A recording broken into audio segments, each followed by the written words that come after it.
Hi guys, I'm Gasha. Welcome to the channel and welcome as always to our coffee times to talk about books. Specifically in this video, I'm here to talk about a bunch of new thriller slash horror releases that are coming at you in the month of March. It's coffee time. So since the year started, they've been bombarding us with new releases that sound really cool, and it's so not unfair because I keep ordering books. And this is not a way to go. I'm just treating my shelves probably a little bit too much lately, but what can you do? Anyways, I'm here today to let you know about some of the releases for the month of March. This might not be all of them, but there is a wide selection, so I hope that you find here something that sounds interesting to you. First of all, let's talk about Gallant by B. Schwab, and this is YA fantasy horror. And B. Schwab is one of the authors that I like that are YA authors or middle grade that don't particularly write horror, but I always like the darkness that her stories have. In this case, we follow Olive. She was sent to a boarding school and now she has received a letter to go back home to Gallant, but when she gets back home nobody was expecting her, and also she's making some discoveries through her mother's journal. That's what I know. I'm always really intrigued about B. Schwab's stories and I really just like her character building, so this is one that I definitely have on my radar. Sundial by Kaiju Ward. This is a mystery thriller and she is the author of The Last House on Needless Street, which I still have to read. So this is a very expected release from all the people that love that novel.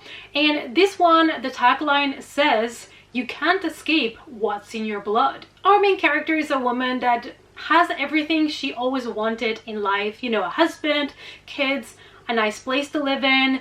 But suddenly her oldest daughter is exhibiting kind of a weird behavior. She collects tiny bones and she claims that she can speak with imaginary friends. So that's what I know.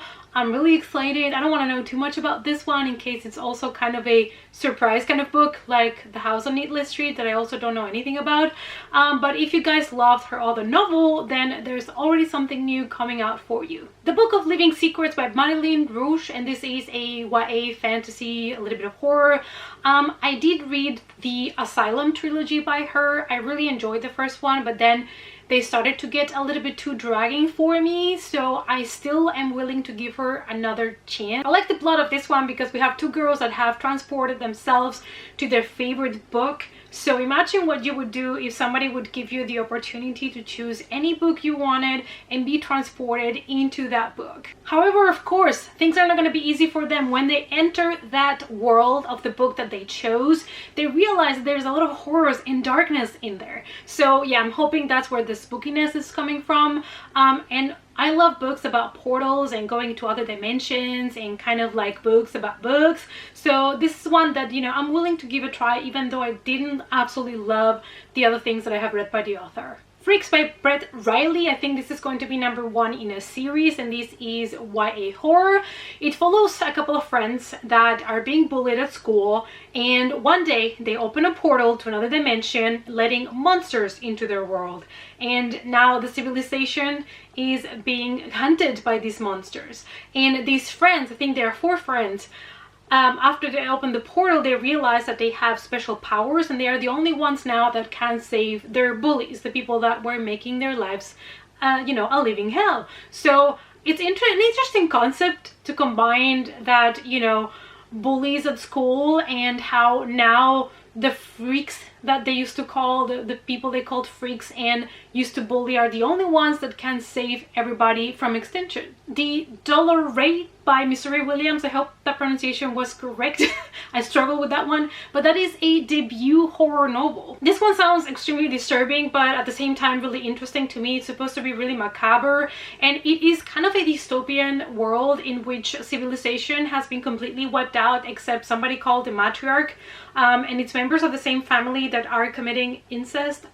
So not gonna be for everybody, but this reminds me of horror movies like Wrong Turn or, you know, other movies like this, and I'm intrigued because we have here now a dystopian world and we have these weird family that are supposed to be one of the only survivors that are, you know, procreating again. I don't know, it just sounds so bizarre and disturbing, so of course I'm interested. Kidnap, torture, strangle, and this is by the clan Burnett, and this is number 33 in the Rewind or Die series. I've really been enjoying all the books I've read by this series. It's basically like little novellas, and they are also different by different authors, of course, and they're the perfect quick read. We are in 1995, and basically, as the title kind of implies, there is a serial killer on the loose that is killing and leaving dead bodies, and we have somebody that is trying to figure out who is the killer. So this sounds completely down my alley. I believe I have a copy that I got from NetGalley, so I'll be reading this one as soon as I can. Our Wives Under the Sea by Julia Armfield, and this is another debut novel. In this case, we have horror that includes LGBTQ+ characters. Mary has been waiting for her wife Leah to come back from a deep sea investigation, but when Leah comes back home, she is different. Maybe something happened to her under the sea, or maybe something from under the sea has come back with her now to Earth. Lamella by Max Harper, and this is full-on horror, and we follow this guy that is dreaming, you know, of progressing in life the traditional way, you know, getting a good job, getting a promotion, finding a girl, marrying, having children.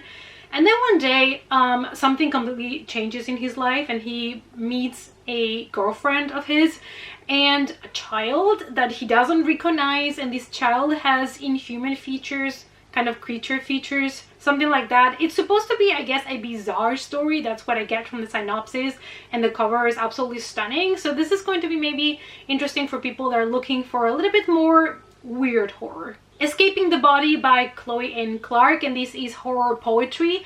I read this one already because I got a copy, and I absolutely loved it because they were all super relatable poems about things that we all struggle with in life, and like death, things we're all scared of, fears that we all know. I really enjoyed it. Might not be for everybody. Horror poetry might not be what everybody is looking for. So of course I recommend this one, also especially if you're looking for something that is fast-paced, because, you know, it's like short chapters because there's just poems, and it's also perfect to squeeze it in for readathons. The Book of Souls by Kevin Moore is fantasy horror, and this is going to be number 1 on a series as well. Jack Kelly remembers everything from his wife and children, how they smelled, how they laughed. That is before they had an accident, and Jack now is kind of, after the accident, in between worlds, and I guess we're going to experience his conscience, maybe. I'm not really sure. This sounds like an interesting concept that might be related to horror and grief, but we'll have to see. Last Exit by Max Gladstone, and this is a fantasy sci-fi with LGBTQ+ characters, and I'm intrigued about this one.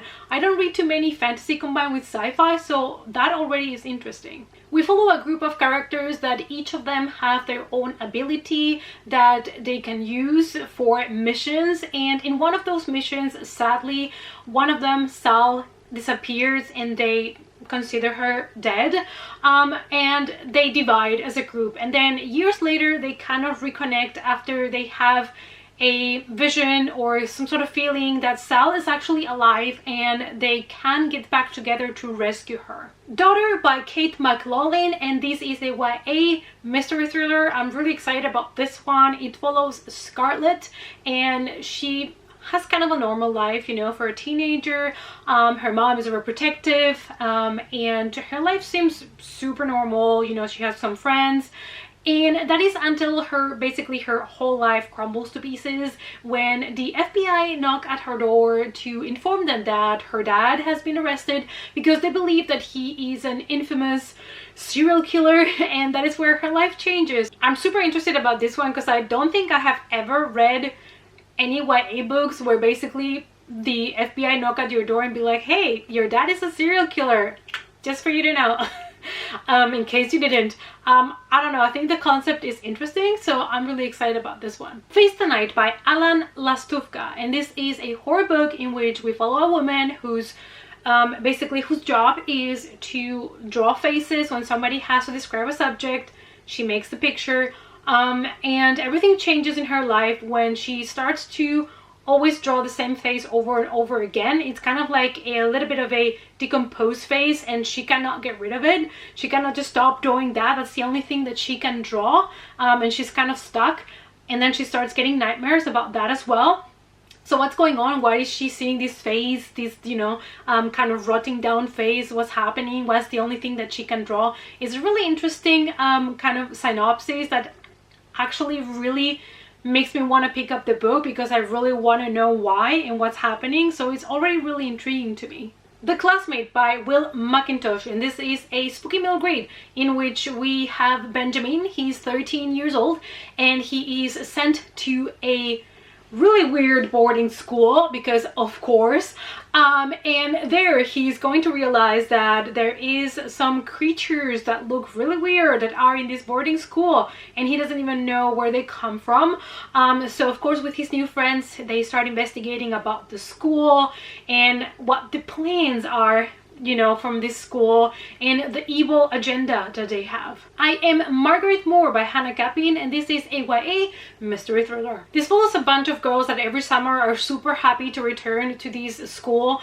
It's a summer school where they get to do like some water sports, and they feel safe there, they feel protected. But of course, this summer is going to be different, because girls are going to go missing and a boy is going to appear murdered. A Black and Endless Sky by Matthew Lyons, and this is a horror that is supposed to be a road trip from hell. This follows two siblings that are trying to rekindle the relationship, and of course decide to go on a road trip cross country and just have some fun together and go visit some nice places. But everything is gonna change when one of the siblings starts to have these visions, starts to feel like something is haunting them.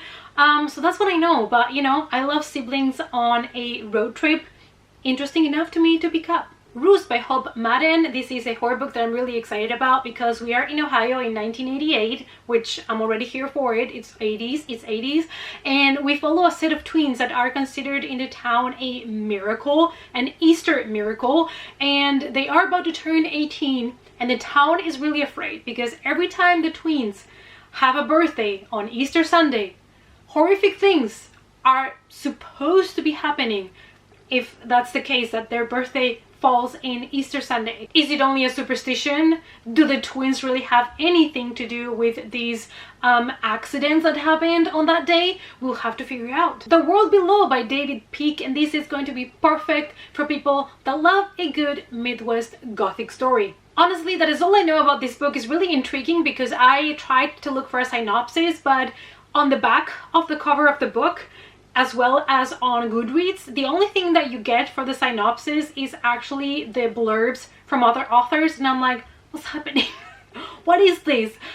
So I guess we're all gonna have to go blind into this one. The Kaiju Preservation Society by Joan Scalzi, and this is a horror sci-fi that actually takes place, taking into consideration the events of, you know, 2020. It's been a long, so you know which events I'm talking about. So you know, after the virus that happened that year, we follow our main character Jamie. It's stuck being a delivery driver, and it's looking for something else to do in life when he gets offered to help into a kind of organization that is supposed to preserve certain animal lives that are in danger.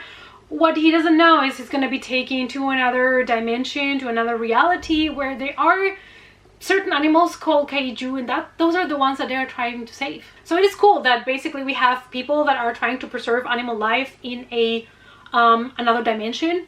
I don't know, it sounds interesting to me. It's an interesting concept, so we shall see. The Book of Cold Cases by Simone St. James. You guys know this one's coming home. The moment that I can put it in my basket, I'm getting this book, because I absolutely loved the Sundial Motel, and this one also has these parallel timeline, plus it is also including true crime. So I'm just here for everything. A true crime blogger gets the opportunity to interview a woman that in 1977 was accused of crimes, but then she was absolved. And it is kind of a conversation between them, so it's going to go from the present to 1977 when the crimes occurred and this woman was accused. I'm just so excited. I'm just so excited. Can you tell? I'm so excited. if this one is not everything that I want, I'm gonna be so disappointed, because this is truly one of the ones that I'm most excited about for 2022. The Rabbit Knows Dead by Darcy Coates. This is a horror mystery, and it is number 2 on the Gravekeeper series. Now, the first book, I believe, is about a woman that is trying to escape and ends up taking refuge in a cemetery and a house that's there for, you know, the graveyard shifts, I guess. And when she's in the cemetery, she realizes that she's able to see and communicate perhaps with some of the ghosts, and that is all I know. Normally Darcy Coates writes these really atmospheric, they're mostly supernatural, paranormal stories, so that's what I'm expecting from it. I did wanted to read the first one in this series, but I still don't even have it, so I don't know when I'm gonna get to it.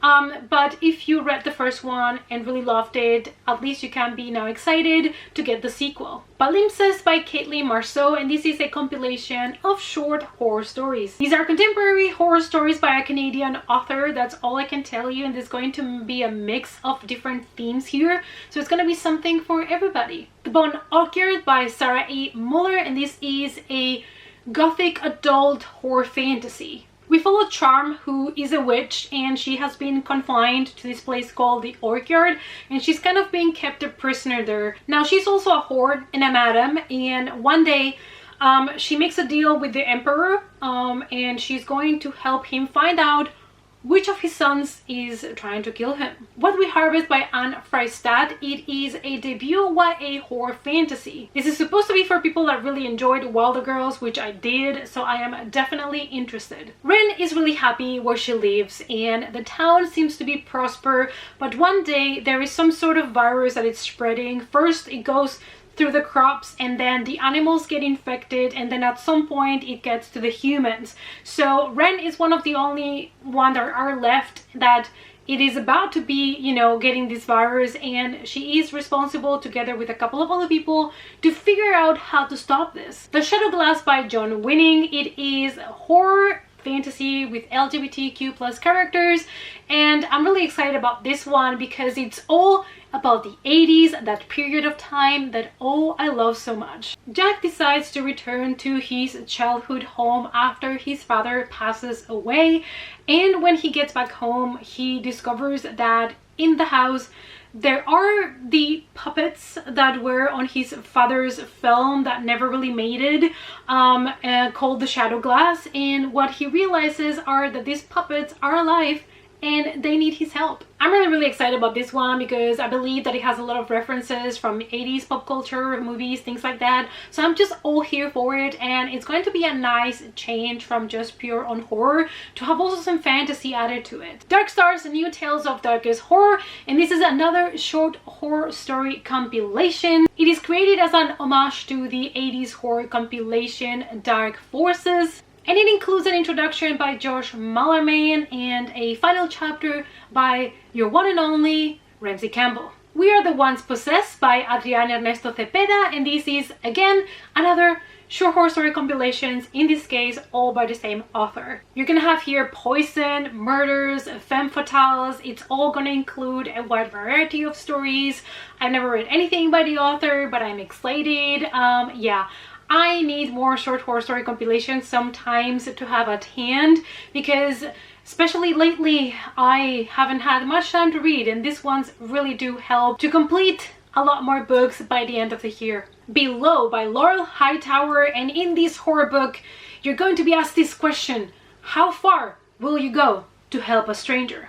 A recently divorced woman is driving in West Virginia, and it is a snowstorm. She has some electrical problems, so she's kind of stranded, and she has to trust a stranger, a truck driver that is supposed to bring her to safety, but they also encounter some ice in the distance that seem to belong to an evil creature. Yes please. Actually, this one sounds perfect for winter, so March, I don't know if it's gonna be the time for it, but this is one that I'm gonna keep on my radar to maybe pick up when winter here comes back full on, like in November, December, because it sounds really good for that type of atmosphere. The Sculptor by Michael Aronovitz, and this horror sounds fantastic. It's this guy called Michael that performs his first murder, and he gets away with it. And then he starts to kind of perfect his ways. He's also really good with computers, everything that has to do with the electronics, and he starts kind of creating a more of a master plan and kind of creating a puzzle. So it sounds to me like one of those typical horror thrillers where there's a serial killer that is leaving clues, and if you put all the things together you come with a big picture, like a big puzzle. And I love that idea. So I'm hoping this one's going to be also a little bit disturbing because I'm here for it. But yeah, this is one that has me truly intrigued. Shadow Flicker by Gregory Bastianelli, another horror novel. Oscar is investigating wind turbines and people that live next to windmills and see if that's affecting their health or anything like that. But what he doesn't expect when he gets to this town is to realize that a lot of weird things are happening. People are behaving really weirdly, even animals are kind of exhibiting weird behaviors. So what is actually happening in this place? The Resting Place, Camilla Stern, is a horror mystery thriller about a woman that has face blindness, and she witnesses the murder of her grandmother. However, because of her face blindness, she is unable to describe or identify the killer, and worst of all, she knows that this person is still out there and she fears that they're gonna come for her. My Dearest Darkest by Kayla Cottingham, and this is YA sapphic horror. It is supposed to be While the Girls meets The Craft, so this already sounds too good to be true to me, and this is one that I need also ASAP. So Finch is a new student in this academy that is very competitive, and Finch shouldn't even be here because she had an accident in a river and she should have died. But there was something really dark, something monstrous that didn't let her drown that day. She doesn't know how she woke up after literally dying, but since that happened, she has felt a pull to this town, to this river, and there's something there calling her. Alright guys, so this was everything that I had on my list for March 2022 horror slash thriller releases. It was a lot. My mouth is dry. I've been talking here for like 3 hours. I need a coffee refill ASAP. But anyways, I hope that you found something on this list that you're interested in, that you would like to add to your probably like mine endless TBR pile for the year. Let me know down below if I missed any other release for the month of March that you think I would like to read as well, because probably there's other things that I missed, even though this list was kind of thorough, but there's always something that I miss.